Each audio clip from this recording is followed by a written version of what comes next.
Welcome. स्वागत करता हूं आप सभी को हमारे YouTube channel math maker Gautam.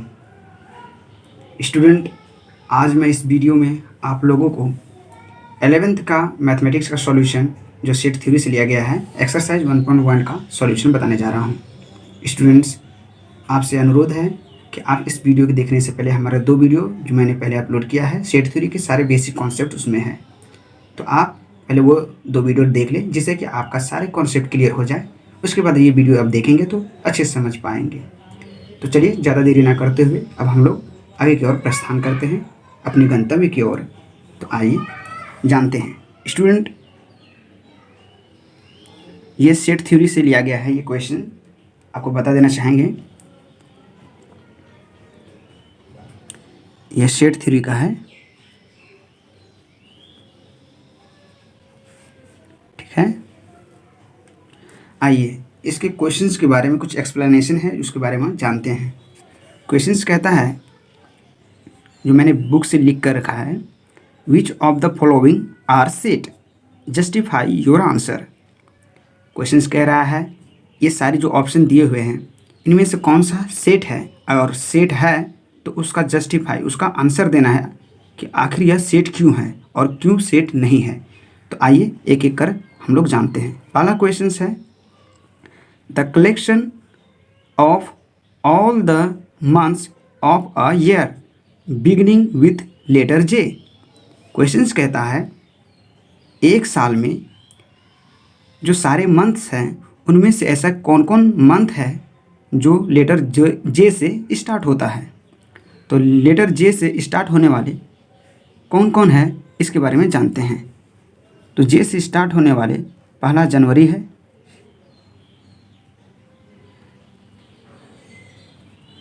उसके बाद जून है और जुलाई है। तो आप यहाँ पर देख पा रहे हैं कि ये इस क्वेश्चंस का एक निश्चित आंसर है। जो एक साल में जो महीने स्टार्ट होते हैं जे से, वह जनवरी, जून और जुलाई है। इस कारण से इस सारे मंथ का कलेक्शन सेट कहलाएगा। तो आपका आंसर होगा यस, ये सेट है। तो आंसर इसका जस्टिफिकेशन में आप क्या बोलेंगे कि इसका एक डेफिनिट मंथ है जनवरी, जून और जुलाई।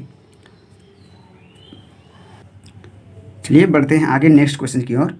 दूसरा क्वेश्चन कहता है, the collection of 10 most talented writer of India. अपने इंडिया का 10 मोस्ट टैलेंटेड राइटर का कलेक्शन क्या वह सेट कहलाएगा या नहीं।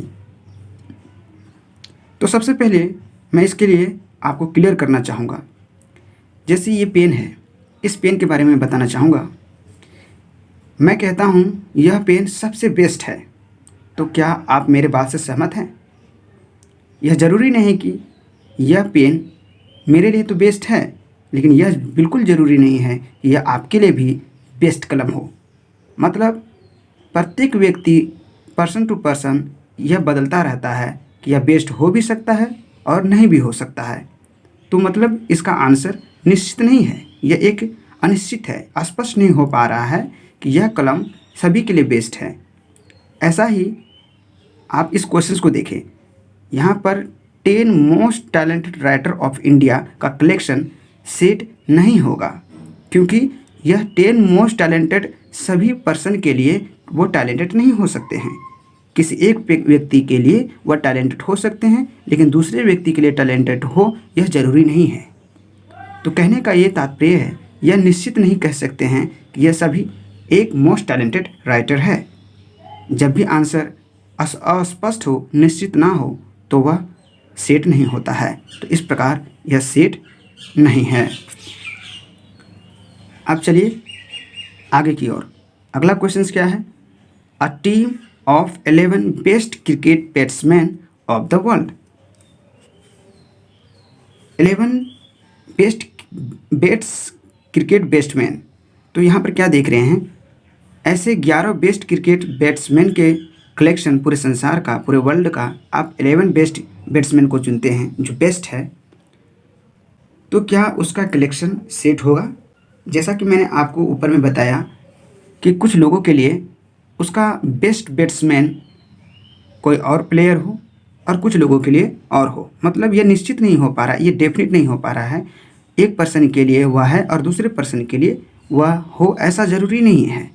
तो इस कारण से यह भी अनिश्चित है। इस कारण से जब भी यह निर्णय करना मुश्किल हो जाए तो वह सेट नहीं होता है। तो ये आपका सेट नहीं होगा। आपको इस क्वेश्चंस के अंत में मैं आपको कुछ ऐसा ट्रिक दूंगा जिससे कि आप पहचान पाएंगे क्या यह सेट होगा या नहीं। चलिए चौथा क्वेश्चन की ओर। तो ये चौथा क्वेश्चन है, ये देखें। The collection of all boys in your class. आपके क्लास के जितने भी स्टूडेंट्स हैं उन सभी का कलेक्शन क्या सेट होगा? तो इसका आंसर होगा यस, यह सेट होगा। तो क्यों होगा? क्योंकि यहाँ पर जो भी लड़के का कलेक्शन है वह एक पार्टिकुलर क्लास का है, मतलब वह आपका ही क्लास फ्रेंड है और उन सभी का ही कलेक्शन है, उससे बाहर कोई नहीं है। तो इस कारण वह एक निश्चित कलेक्शन है, एक डेफिनेट कलेक्शन है कि वह सारे लड़के आप ही के क्लास के लड़के हैं, आप ही क्लास के बॉयज़ हैं, उन्हीं का कलेक्शन है। इस कारण से यह सेट है। चलिए पाँचवा नंबर अब जानते हैं। पाँचवा नंबर कहता है the collection of all natural numbers less than 100। उन सभी नंबरों का, वह सभी प्राकृतिक संख्याओं का कलेक्शन जो 100 से छोटा हो, जो 100 से छोटा हो, उन सभी का कलेक्शन सेट होगा या नहीं, आइए जानते हैं। सबसे पहली बात, यह सेट होगा। क्यों होगा? तो इसके बारे में जानते हैं। क्योंकि आप इसे निश्चित रूप से लिख सकते हैं 100 से छोटा कौन कौन से नेचुरल नंबर है? तो 1 है, 2 है, 3 है। इस प्रकार आप 4, 5 करते करते आप कहाँ तक जाएंगे? 99 तक। तो यह तो आप निश्चित लिख लिए है ना, ये एक डेफिनेट है कि ये 1 से लेकर 99 तक, 99 तक का नंबर 100 से छोटा है। तो यह निश्चित है, यह एक डेफिनेट है। इस कारण से यह सेट है। अब हम लोग आगे बढ़ते हैं 6 नंबर की ओर।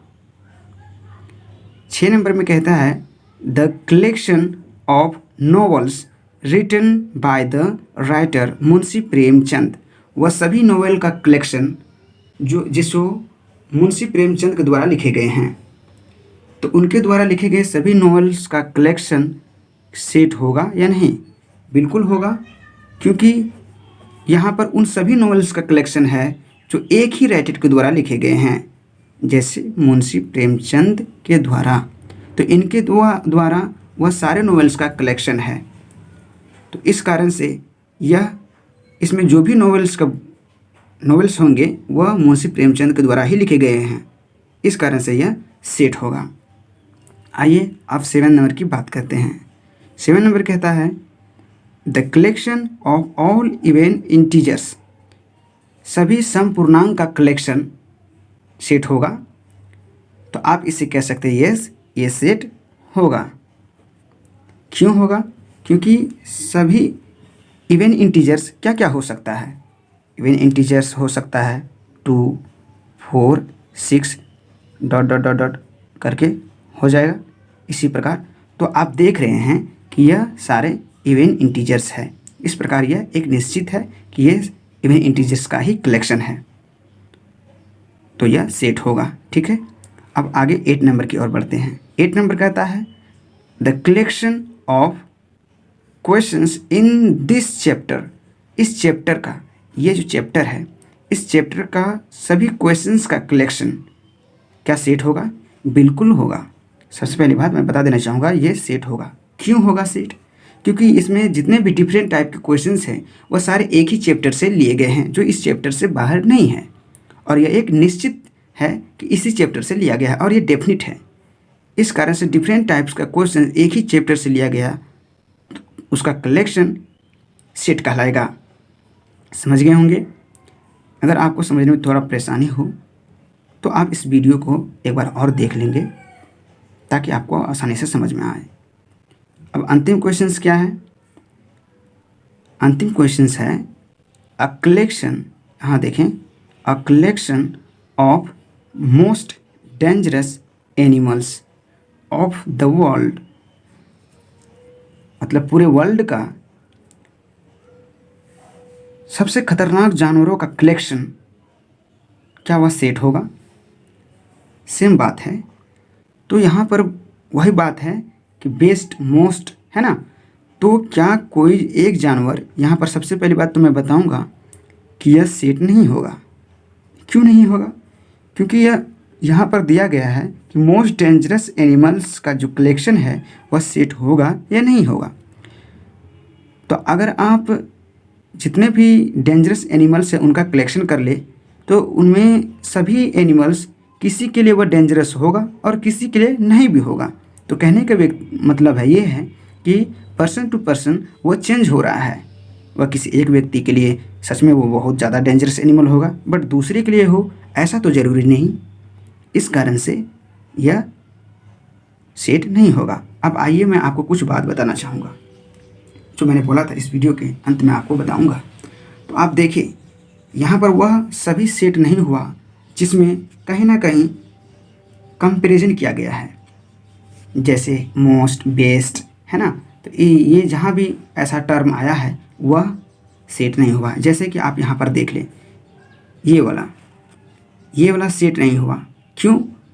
अगर इसको अगर एक शब्द में समझे कि तो यहाँ पर देखें, जब भी कभी मोस्ट का प्रयोग किया जाए, मोस्ट और साथ ही साथ यहाँ पर देखें बेस्ट, मतलब कंपैरिजन हो रहा है कि वो उससे अच्छा है, वो सबसे बढ़िया है।